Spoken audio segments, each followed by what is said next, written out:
Ma tasse de café m'échappe des doigts et se brise contre le carrelage de la cuisine, projetant des éclats de céramique qui crissent sur le sol. Je le remarque à peine. Mes yeux restent fixés sur mon téléphone, mon pouce faisant défiler image après image de visages souriants rassemblés dans le jardin ensoleillé de ma tante. 34 invités. Je les compte méthodiquement, comme si le nombre pouvait changer d'une manière ou d'une autre si je réessayais. Des cousins que je n'ai pas vus depuis des années. La meilleure amie de ma mère à l'université. Même ma grand-tante Judith qui a besoin d'un déambulateur pour se déplacer. Tout le monde sauf moi. Les photos de la fête prénuptiale montrent des tables drapées de nappes couleur crème, des centres de tables floraux dans les tons corail et menthe préférés de Fiona, des flûtes de champagne levées en d'innombrables toasts. Une célébration méticuleusement planifiée des semaines, peut-être des mois à l'avance. Une célébration dont j'ignorais l'existence jusqu'à cet instant.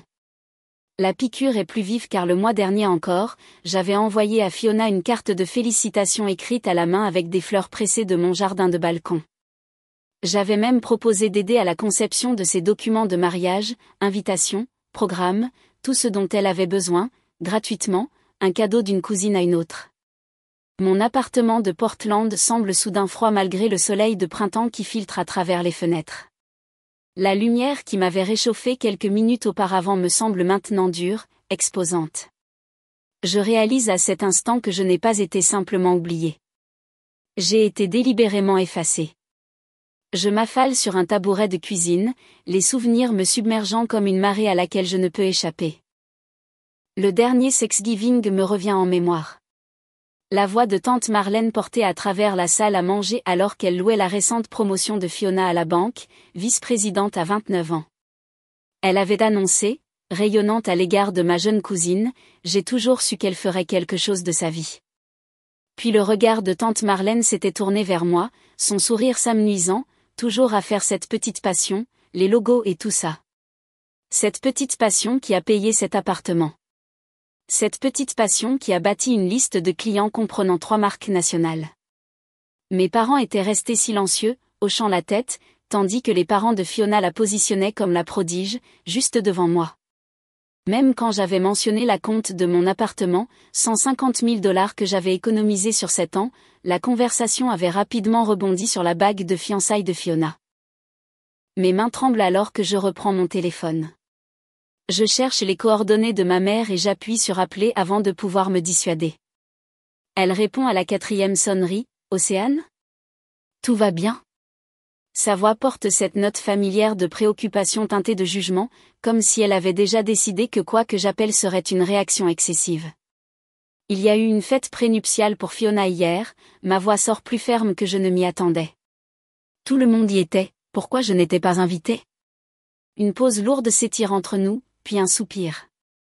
Oh, ça. Eh bien, Marlène pense que tu fais toujours tout à ton sujet. Fiona mérite sa journée spéciale. L'accusation frappe comme une gifle. Je fais tout à mon sujet ? Quand est-ce que j'ai jamais ? S'il te plaît, ne commence pas, Océane. C'est exactement ce que nous voulions éviter. Ta cousine mérite d'être célébrée sans drame. Je me redresse, soudain consciente que mes épaules étaient rentrées, mon corps se faisant instinctivement plus petit. Alors je suis. Du drame maintenant ? C'est ce que vous pensez tous de moi ? Ce n'est pas personnel, Océane. Pas personnel. Les mêmes mots que ma mère utilise chaque fois qu'elle veut rejeter mes sentiments. Ma main libre arrête de trembler. Un calme étrange m'envahit, alors que je réalise que ce n'est pas un malentendu. C'était délibéré. Planifié. Discuté. Je vais appeler tante Marlène. Océane, non. La voix de ma mère s'élève avec alarme, mais j'ai déjà raccroché. Je trouve le numéro de tante Marlène et je compose, surprise par ma propre fermeté. Quand sa voix parvient, sèche et impatiente, je ne m'embarrasse pas de politesse. Pourquoi je n'ai pas été invitée à la fête prénuptiale de Fiona ? Une pause. Puis, je me demandais quand tu appellerais. Pas d'excuses. Pas de prétexte. Juste une reconnaissance froide. Tu n'aurais pas dû être là. Fiona mérite une journée qui lui soit propre. Qui lui soit propre. Comme si ma présence pouvait diminuer le bonheur de ma cousine. Comme si j'étais une ombre qui pourrait assombrir ses projecteurs. Je suis sa cousine. Sa seule cousine. Les mots sonnent creux même en les prononçant. La parenté de sang ne signifie clairement rien. Écoute, Océane. La voix de tante Marlène se durcit. Nous en avons tous discuté. Les préparatifs du mariage aussi. Je te suggère de ne pas en faire quelque chose de plus grand que nécessaire. Certaines relations dans cette famille sont déjà tendues. La menace n'est pas subtile. Pousse un peu, et le peu de lien que j'ai encore avec ma famille pourrait disparaître entièrement. Je me tiens à ma fenêtre de cuisine, regardant la ville s'étendre en contrebas, et je comprends soudain avec une parfaite clarté. Ma famille privilégie les apparences à la connexion authentique. Elle l'a toujours fait. Je raccroche sans dire au revoir, le silence dans mon appartement n'est plus oppressant mais clarifiant. Un cardinal se pose sur la balustrade de mon balcon, ses plumes rouges vifs éclatantes sur le ciel gris du printemps. Il me regarde un instant avant de s'envoler, et je me demande à quoi cela pourrait ressembler d'être si libre. Plus tard ce jour-là, mon téléphone sonne avec une notification pendant que je dessine des concepts de logo pour un nouveau client.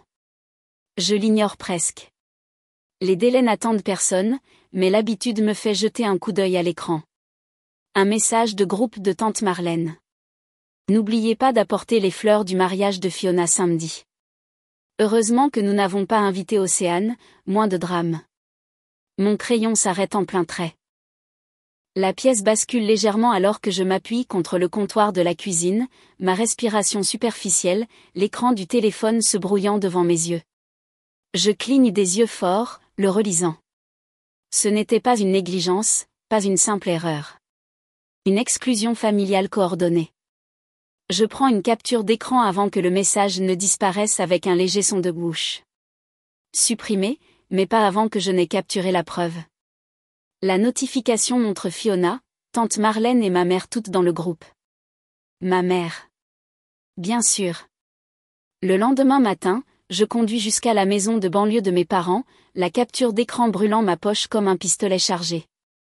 Maman ouvre la porte dans ses vêtements de jardinage, de la terre maculée sur une joue. Océane ?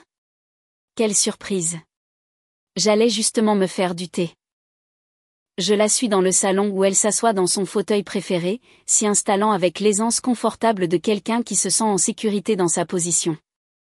Je reste debout, soudainement consciente des photos de famille disposées sur la cheminée. Fiona est centrée sur la plupart d'entre elles, mon visage à moitié caché dans l'ombre ou pris en plein clignement d'œil. J'ai reçu un message intéressant hier, dis-je en sortant mon téléphone, envoyé accidentellement. Mais son visage change quand je lui montre la capture d'écran, pas de surprise, mais de résignation. Elle n'essaie même pas de le nier. Nous avons tous convenu que ce serait plus facile comme ça, dit-elle, lissant des plis invisibles de son pantalon. Fiona mérite un beau mariage sans complications. Complications ?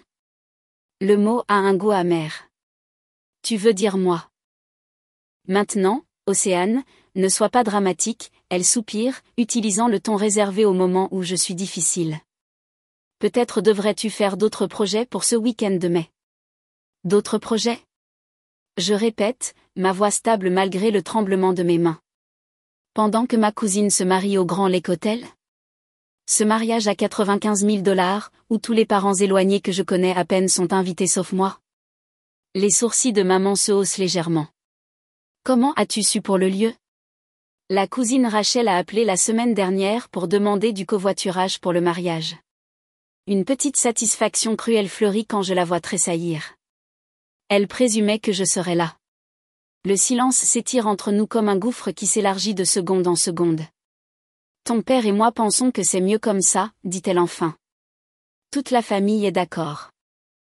Toute la famille a été informée de quoi exactement à propos de moi ? Demandai-je, la voix à peine audible. Elle détourne le regard, tripotant un fil lâche sur sa manche. Juste que tu as toujours été sensible à Fiona qui reçoit de l'attention. La trahison frappe comme un coup physique. Des années de fête où je suis restée assise tranquillement pendant que Fiona recevait des éloges. Des années à voir mes réalisations rejetées pendant que les siennes étaient célébrées par des toasts au champagne. Tu essaies de m'effacer du récit familial, dis-je, la réalisation se cristallisant. Tout le monde croit déjà que je suis difficile parce que c'est ce que tu leur as dit. Ce n'est pas vrai, proteste-t-elle, mais ses yeux ne me rencontrent pas, c'est vrai, et maintenant j'ai le choix entre être exclu ou risquer de perdre le peu de connexion qu'il nous reste. Maman se lève, traversant jusqu'à la fenêtre. J'espère que tu prendras la bonne décision. Ton père et moi t'aidons avec tes taxes foncières. Si tu fais des histoires à propos de ce mariage. Si je fais des histoires? Les mots s'échappent dans un rire rauque. Comme me défendre?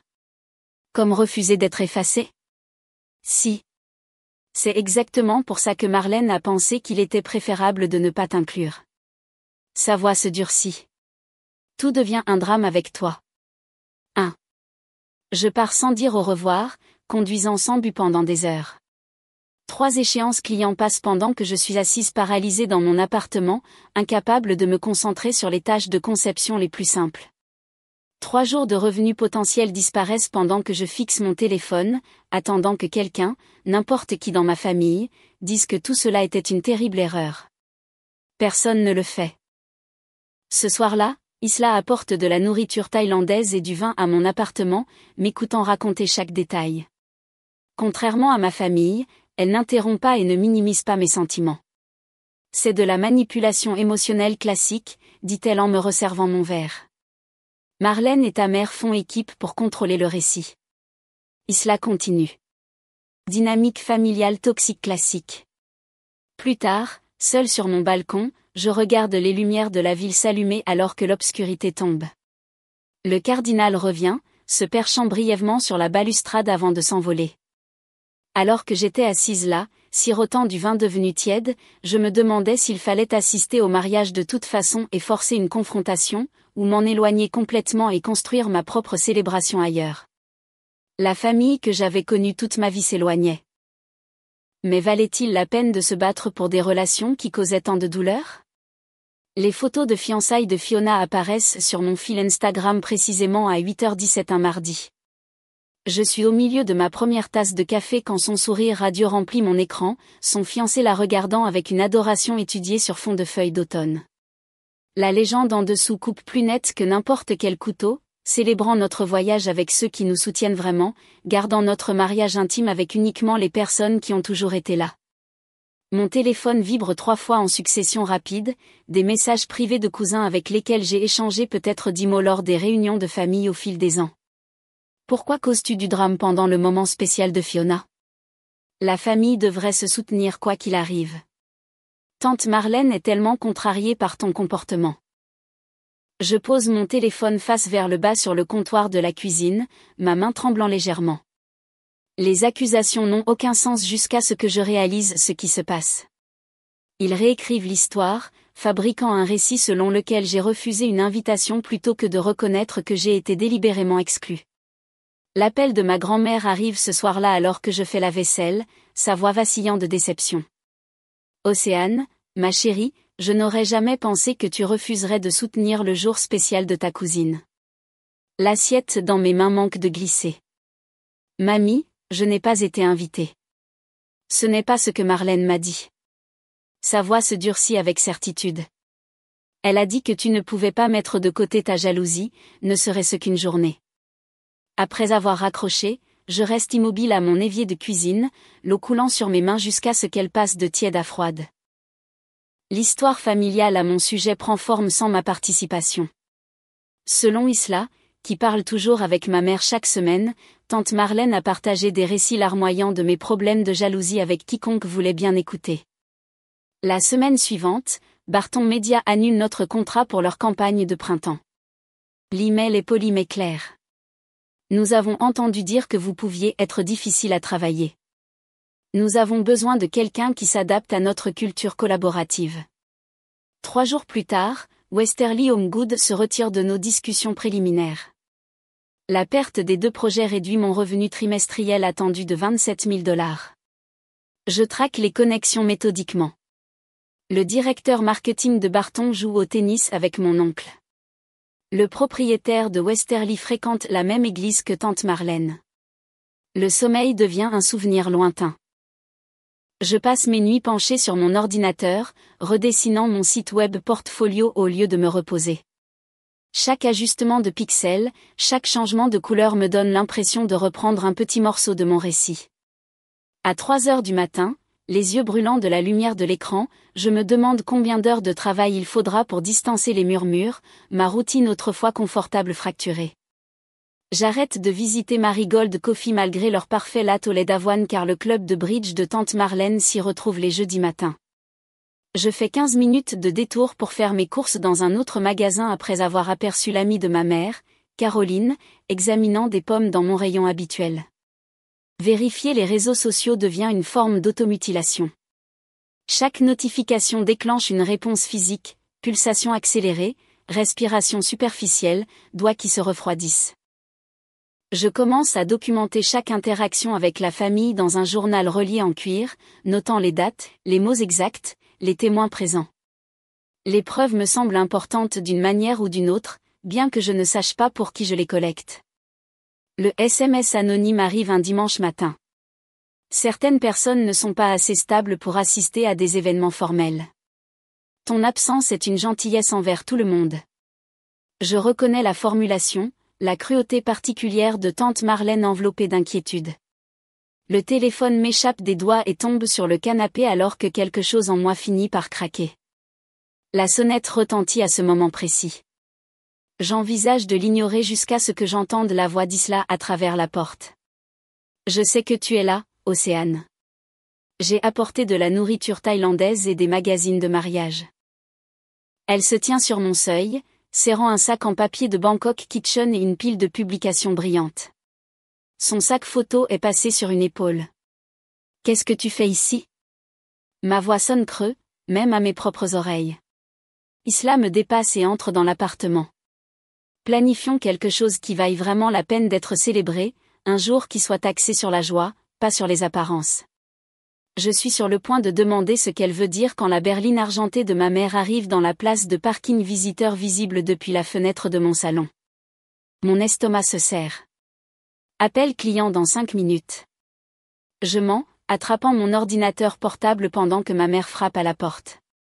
Isla me serre l'épaule avant de se retirer vers la cuisine avec notre nourriture. Ma mère entre sans attendre d'invitation, ses yeux inventorient mon espace de vie comme si elle cherchait des preuves de mon suppose d'instabilité. Nous devons parler, Océane.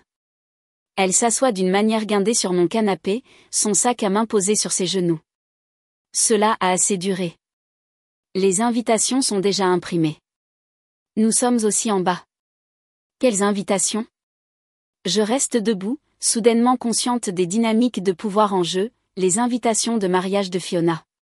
Elle lisse un pli invisible de son pantalon. Tu dois laisser tomber ça. Ce n'est pas à propos d'une invitation. La clarté dans ma voix me surprend même moi. C'est à propos d'années d'être traitée comme moins que. NADE, le visage de ma mère se durcit. Si tu ne peux pas soutenir le bonheur de Fiona, tu n'es peut-être pas la fille que je pensais être. Les mots devraient faire mal, mais au lieu de cela, ils illuminent quelque chose que je n'avais jamais vu clairement auparavant. Je redresse mes épaules, reprenant toute la hauteur que j'ai passé des années à diminuer inconsciemment autour de ma famille. Je suis exactement la fille que vous avez élevée. Je lui dis, ma voix stable. J'ai juste arrêté d'accepter le rôle que vous m'aviez assigné. Quelque chose vacille sur son visage, surprise, peut-être même du respect, avant qu'elle ne se recompose. Mais à ce moment-là, je réalise une vérité fondamentale qui change tout. Ma valeur n'est pas déterminée par la validation familiale. Elle ne l'a jamais été. Plus tard dans la soirée, Isla et moi sommes assises sur mon balcon, de la nourriture thaïlandaise à moitié mangée entre nous. Elle fait défiler son calendrier sur son téléphone. J'ai un shooting photo client à Santa Barbara dans 3 semaines. Viens avec moi. On en fera des vacances de travail. J'ai besoin d'une assistante. L'offre me fait monter des larmes inattendues aux yeux. Pendant que ma famille cherche des excuses à mon exclusion, mes amis créent des alternatives à mon inclusion. Mon téléphone sonne avec un message de Thomas. Je viens de refuser mon invitation au mariage de Fiona. Je n'irai pas là où mon ami n'est pas le bienvenu. Le lendemain matin, je me réveille et parle avec assurance de mon entreprise de design lors d'un petit déjeuner de réseautage pour la première fois depuis des mois. 3 clients potentiels demandent des réunions de suivi. Quelque chose a changé en moi, une certitude tranquille remplaçant le besoin désespéré d'approbation. Quand Isla et moi arrivons à Santa Barbara 3 semaines plus tard, l'océan Pacifique s'étend devant nous comme la possibilité elle-même. Dans une petite librairie près de la marina, je rencontre Matteo, le propriétaire aux yeux gentils et au rire discret, qui pose des questions réfléchies sur mon travail de design. « Tu devrais voir mon endroit au coucher du soleil », dit-il après notre 3e café ensemble. J'ai restauré une ancienne villa en bord de mer juste au nord d'ici. La lumière est parfaite pour quelqu'un avec ton œil pour le design. Debout sur sa terrasse ce soir-là, regardant le soleil plonger dans l'océan, une pensée se forme avec une clarté inattendue. Et si la réponse n'était pas de se battre pour l'inclusion dans une célébration qui ne me veut pas? Et si j'écrivais une histoire différente pour moi-même? 2 mois plus tard, mon téléphone est posé sur le comptoir de la cuisine de Matteo, son écran affichant une conception d'invitation à moitié terminée. La lumière du matin de la villa côtière filtre à travers de hautes fenêtres, illuminant l'espace où 18 couverts accueilleront bientôt les seules personnes qui comptent vraiment dans ma vie. Qu'en penses-tu de cette association de police? Je pointe l'écran, où une écriture élégante contraste avec une police sans serif épuré. Trop prévisible? Matteo se penche en avant, l'odeur de son café se mêlant à l'air salin qui s'infiltre par les fenêtres ouvertes. Cela te ressemble, confiant mais sans crier pour attirer l'attention. Je souris, apportant un petit ajustement à l'espacement. Pendant 3 semaines, chaque moment de libre a été consacré à la planification de ce rassemblement. Pas une réaction au drame familial, mais une célébration reflétant qui je suis devenue. Chaque élément, des impressions botaniques faites à la main aux listes de lecture personnalisées, met en valeur mes talents professionnels tout en honorant les connexions authentiques. Le 15 mai, dis-je, traçant la date à l'écran. Assez loin du mariage de Fiona pour que personne ne puisse prétendre que je suis compétitive. Est-ce que ce qu'il pense a de l'importance, demande Matteo, sa voix douce mais provocante. Il est important que je connaisse mes intentions. Je sauvegarde le fichier et ferme mon ordinateur portable. Il ne s'agit plus de. Pour la première fois depuis avoir trouvé ces photos de fête prénuptiale, l'excitation monte sans l'arrière-goût amer du rejet. Je crée plutôt que de réagir, construisant quelque chose d'authentique plutôt que de me battre pour une place où je ne suis pas désirée. Mon téléphone sonne, le nom de tante Marlène s'affiche à l'écran. J'envisage de le laisser aller en messagerie vocale, puis je me ravise. J'ai fini de me cacher. Bonjour. Ma voix sort stable. Professionnelle. Océane. Sa voix pourrait geler l'eau. Qu'est-ce que j'entends à propos de toi qui planifie des vacances pendant la saison des mariages familiaux? Tu dois retirer ces publications sur les réseaux sociaux immédiatement. Je fronce les sourcils, la confusion remplaçant momentanément la prudence. Quelle publication? La page photo d'Isla. L'annonce des Save the Date pour ton événement. Dans une villa en bord de mer? Le 15 mai? Mon estomac se serre. Le 15 mai? Mais le mariage de Fiona n'est pas avant juin. Le silence s'étire entre nous. Quand Marlène reprend la parole, sa voix transpire de fausse douceur. Oh, tu ne savais pas? La date a été déplacée il y a des semaines. Le 15 mai au Grand Monarch Hotel. Tout le monde a été informé. Tout le monde sauf moi. Alors tu organises ta petite fête le même jour que le mariage de Fiona? L'accusation plane dans l'air. La famille prendra parti, Océane. Pense à ce que tu fais. Ma première réaction est la panique. Dois-je changer ma date? M'excuser pour un conflit que je n'ai pas créé? Mais alors que Marlène continue de citer les raisons pour lesquelles je devrais réorganiser mes projets, quelque chose se durcit en moi. Je regarde la conception de l'invitation, Matteo posant des tasses à café dans l'évier, la maison qui m'a accueilli sans condition. Je ne réorganiserai pas ma joie pour accommoder ton jugement, dis-je calmement. Qu'est-ce que tu viens de me dire? La date reste, tante Marlène. Quiconque veut assister à l'un ou l'autre événement devrait suivre son cœur. Tu as clairement montré le tien. Je raccroche avant qu'elle ne puisse répondre. Matteo me regarde attentivement, attendant. Apparemment, le mariage de Fiona est le même jour que notre célébration, lui dis-je. Pure coïncidence. Veux-tu changer notre date? La question flotte entre nous. Avec les deux cérémonies maintenant prévues pour le même jour, je suis confrontée à un choix. Reporter ma célébration pour éviter un conflit, ou poursuivre le jour que Matteo et moi avions planifié. Préserver la paix avec des gens qui m'ont exclu valait-il la peine de perturber mon propre bonheur? Non, je réponds finalement. Nous gardons notre date. Matteo hoche la tête, comprenant sans avoir besoin d'explication. C'est la différence entre la famille choisie et les liens du sang, l'un demande une performance, l'autre offre l'acceptation. Plus tard dans l'après-midi, mon téléphone vibre avec un message d'Isla. J'ai vu la conception finale de ton invitation. Magnifique. Considère mes services de photographie comme mon cadeau à vous deux. Je souris, tapant mes remerciements. En quelques minutes, un chat de groupe se forme avec des amis, coordonnant les plans de voyage, transformant notre rassemblement en une célébration de fin de semaine. Thomas propose de s'occuper de la sélection des vins, tandis que Gianna veut organiser des fleurs des marchés locaux. Concentre-toi sur les trucs créatifs, dit Matteo ce soir-là, me montrant des feuilles de calcul, suivant les hébergements et le transport. Je m'occupe de la logistique. Pendant que nous travaillons côte à côte, lui gérant les détails pratiques, moi concevant les touches personnelles, je réalise que nous créons quelque chose que ni l'un ni l'autre de mes parents ne comprendrait. Il ne s'agit pas de réaction, mais d'intention. Pas de compétition, mais d'accomplissement. Mon téléphone commence à vibrer constamment de messages familiaux, mais mes amis créent un tampon protecteur. Quand tante Marlène envoie un paragraphe sur les choix égoïstes, Isla répond avec des photos de lieux en bord de mer. Quand ma mère texte pour demander comment j'ai pu faire ça, Matteo me tend des échantillons de peinture pour les tables. Une semaine avant notre célébration, un message inattendu arrive de ma cousine Rachel, à qui je n'ai pas parlé depuis des mois. Mamie pose des questions sur pourquoi tu n'as été invitée à rien. L'histoire de Marlène ne tient plus la route. Je la lis 2 fois, incertaine de la façon de répondre. Le lendemain, un autre message arrive, cette fois de mon oncle David. Il y a quelque chose qui cloche dans ce drame de mariage. Fiona continue de changer ses explications. Le récit familial, si soigneusement construit, commence à montrer des fissures. Différents parents ont reçu différentes versions de mon exclusion, et les contradictions deviennent visibles.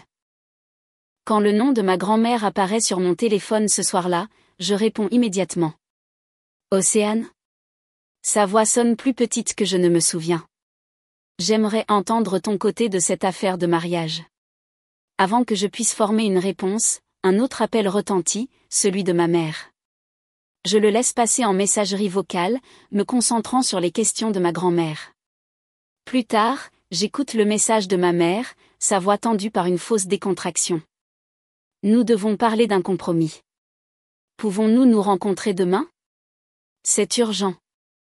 Je pose le téléphone, regardant le coucher du soleil, peignant le jardin de Matteo dans une lumière dorée.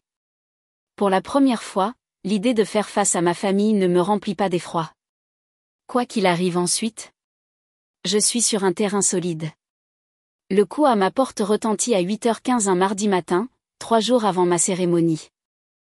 À travers le judas, je vois ma mère agrippant son sac à main avec les jointures blanches tandis que tante Marlène se tient à côté d'elle, son sac à main de créateur pendant d'une poigne serrée. J'envisage de faire semblant de ne pas être à la maison, mais la vérité doit être abordée tôt ou tard. Océane, ma chérie.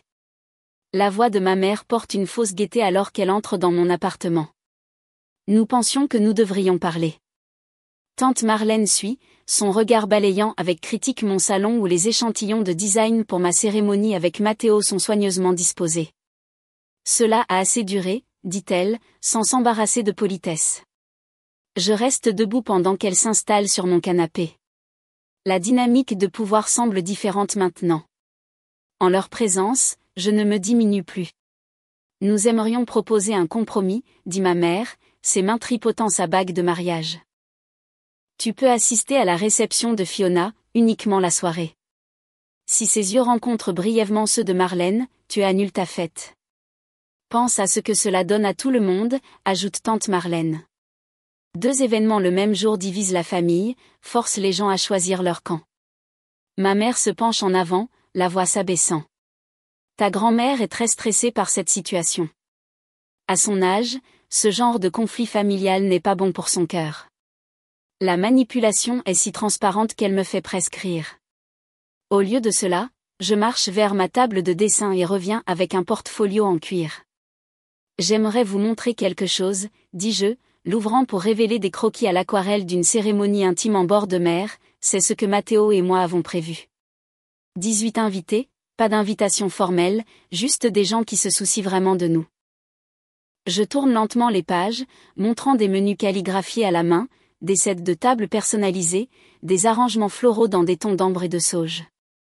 La date a été fixée des semaines avant que je n'apprenne le mariage de Fiona, expliquai-je, ma voix stable.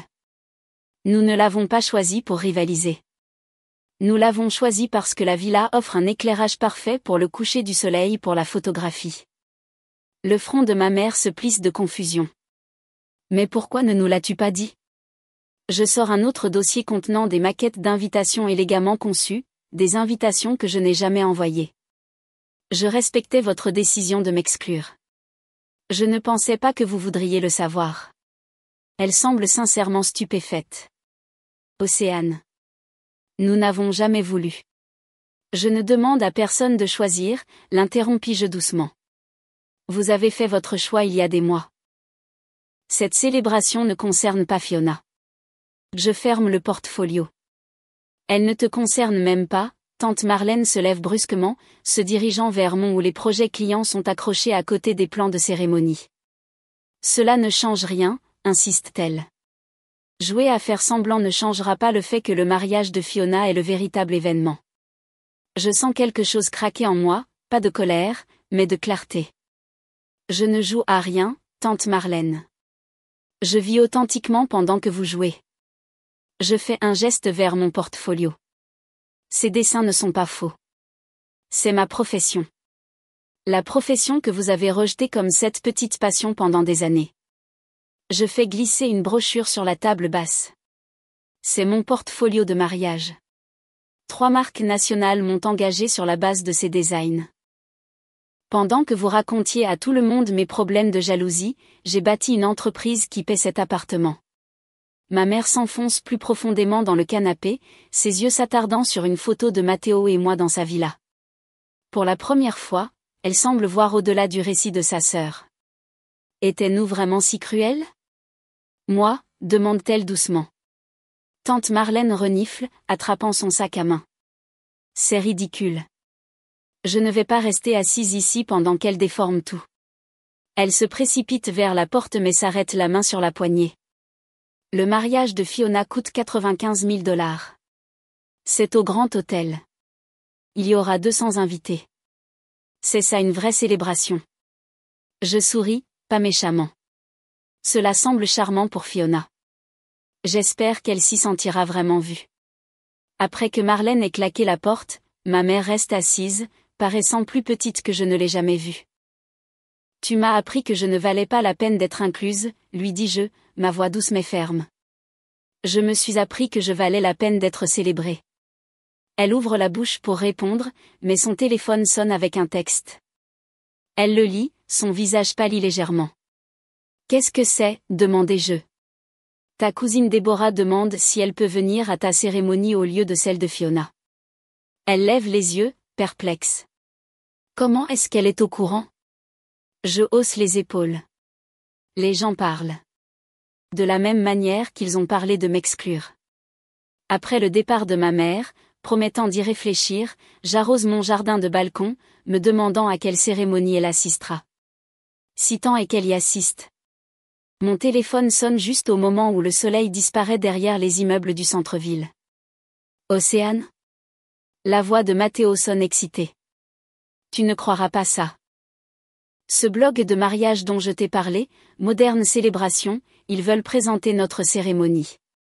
Ils adorent l'idée d'un mariage intime de designer qui met l'accent sur l'authenticité plutôt que sur l'extravagance. Je m'appuie contre la balustrade, regardant un cardinal se poser près de moi, aussi rouge vif que celui que j'avais vu le jour où j'ai découvert les photos de la fête prénuptiale. L'histoire se déplaçait de manière que je n'avais jamais anticipée. Je murmure, plus à moi-même qu'à Matteo. Pour la première fois depuis que tout cela a commencé, je ne me sens ni triste ni en colère, juste libre. Cette semaine après notre cérémonie, je manque de laisser tomber mon téléphone quand Matteo me montre les statistiques. 80 000 likes sur notre photo de mariage. Le nombre semble impossible, et pourtant il est là à l'écran, avec des centaines de commentaires louant notre célébration authentique de l'amour. Regarde celui-ci, dit Matteo, pointant un commentaire d'une blogueuse design populaire. L'attention d'Océane aux détails significatifs plutôt qu'à l'extravagance vide redéfinit ce qu'une cérémonie moderne peut être. Je ris doucement, me souvenant de toutes les réunions de famille où je restais assise en silence pendant que mes parents s'extasiaient sur les choix conventionnels de Fiona. Maintenant, des étrangers célèbrent ma vision tandis que le grand mariage de ma famille à l'hôtel s'est estompé à l'arrière-plan de la mémoire des réseaux sociaux. Mon calendrier de design d'entreprise est maintenant rempli de rendez-vous. 3 grandes marques m'ont contacté depuis que la présentation du mariage est devenue virale, triplant ma clientèle du jour au lendemain. Hier, une rédactrice de California Wedding Carterly m'a envoyé un email pour présenter notre cérémonie, demandant spécifiquement une interview sur mon travail de design. L'ironie ? Dis-je à Matteo alors que nous sommes assis sur notre balcon à regarder le coucher du soleil peindre l'horizon de Portland. Ils m'ont exclu pour m'empêcher de voler la vedette. Et maintenant ? La sonnette interrompt ma pensée. Un coursier livre une enveloppe couleur crème avec l'écriture distinctive de tante Marlène. À l'intérieur, une lettre terse exige que je refuse la présentation du magazine, par respect pour la vie privée de Fiona pendant cette période difficile. Mes mains devraient trembler. Il y a 7 semaines, elle l'aurait fait. Au lieu de cela, une clarté calme m'envahit alors que je range la lettre dans son enveloppe. « Que vas-tu faire ?» demande Matteo, sa voix douce. Je marche vers mon bureau et sors une copie du magazine qui présentait mon portfolio de design le mois dernier. Je la glisse dans une enveloppe postale avec une note que j'ai composée sans hésitation. Je ne suis pas en compétition avec Fiona. Je complète ma propre histoire. Note. Aucune anxiété ne submerge mon système alors que je scelle l'enveloppe. Aucun besoin désespéré d'approbation ne me serre la poitrine. La transformation me surprend encore, à quel point j'ai complètement arrêté de chercher la validation auprès des personnes déterminées à la refuser. 2 jours plus tard, Isla appelle avec une nouvelle qui me fait tourner dans notre appartement. La vitrine est confirmée, annonce-t-elle. 30 designers, et tu es la tête d'affiche. Mes amis ont organisé une exposition de design réécrite dans un domaine restauré près de Seattle, présentant des artistes qui ont réimaginé les approches traditionnelles. L'événement met l'accent sur la connexion authentique plutôt que sur la perfection fabriquée, la substance plutôt que la performance. Lors de la réception d'ouverture, Isla lève son verre à « s'écrire dans des histoires dignes de nos vies ». Elle porte un toast, et la pièce éclate en applaudissements.